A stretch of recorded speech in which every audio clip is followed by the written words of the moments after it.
So let's talk about other methods of data storage. We've talked about optical things, all to heck, you know. Okay, but basically got to get the blue pen here, right? There it is. Ever wonder how I do that? It's amazing, right? We've got RAM, which is dynamic memory. Okay, RAM is high speed. It's fast. Okay, it's also temporary.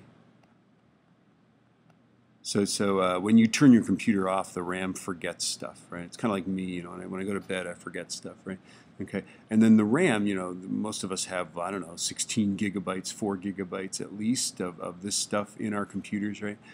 What you don't know is there's actually a little bit of memory, quite a bit, by, you know, in 1980 terms, right, of memory that's just stuck right on the processor. And the reason why we're doing that is that now we've got processors that are operating at gigahertz, right? Well, the speed of light is 300 million meters per second. That means information can't travel faster than that, right? If you've got a computer that's running at let's say 3 gigahertz, right? 3 times 10 to the 9th hertz, right? If we divide that we're getting the distance that the information can go, right? So 3e to the 8th divided by 3e to the 9th. If you got a 3 gigahertz processor, that means that information itself can travel 0.1 meters, right? Okay, that's, by the way, 5 centimeters out, 5 centimeters back. And if it's, you know, if it's even close, we're not going to get it. So what they do is they actually stick memory right on the processor. You know, it's less than a centimeter away, so that the information can get to the processor in between clock cycles, right? The clock is cycling. You have 1/3 billionth of a second, right, to get the information there, right? And then there's flash memory. This stuff is semi-permanent, right? Okay, so like MacBook Airs use this. Your pin drives use flash memory, right? And then core memory. I just have to show you this. Okay, this is like you know, ancient, old magnetic stuff. Then there's magnetic memory. This is like hard drives, right?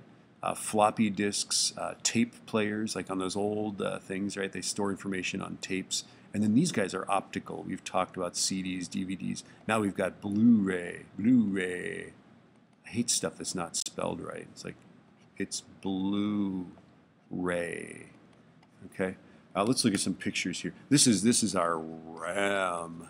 Random access memory, 1, 2, 3, 4, 5, 6, 7, 8. It's not a coincidence that there are 8 of these little guys, right?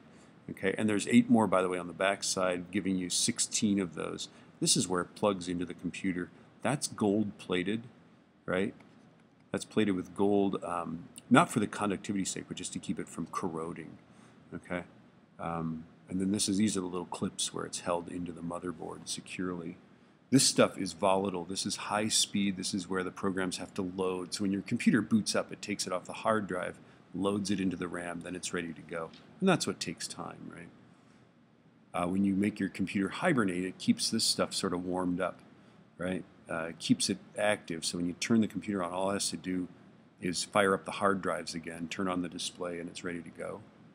Okay. This is a picture of flash memory.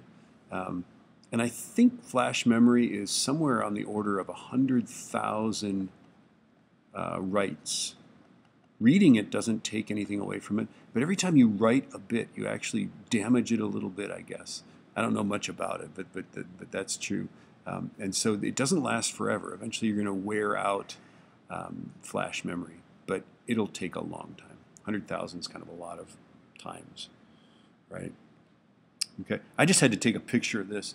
This is really, really, really small. A head of a pin would be smaller or larger than one of these things here.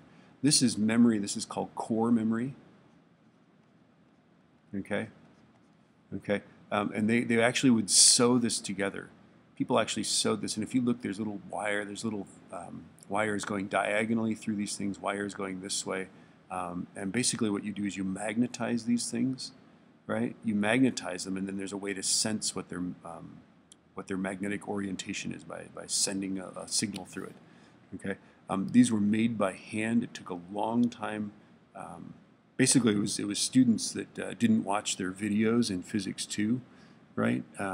ended up sewing this stuff together, right? And that was the only job they could get because they weren't good enough students. Of course, I'm making this joke with you guys, and the people that aren't watching the videos are not getting the benefit of this humor, which is another sad thing, right? But this is like circa 1970s. We had an analyzer in our nuclear experimentation lab. This was 1985 that had core memory. And it was great. I mean, this stuff is not volatile. It remembers its orientation even if you shut the power off. It's just expensive.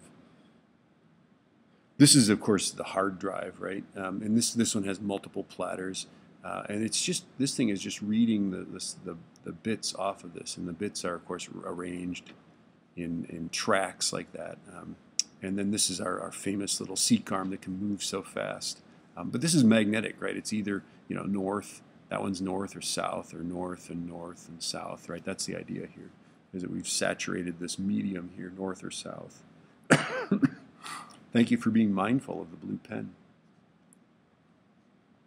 Oh, I'm drawing a tiger again. We need to draw a timber wolf again.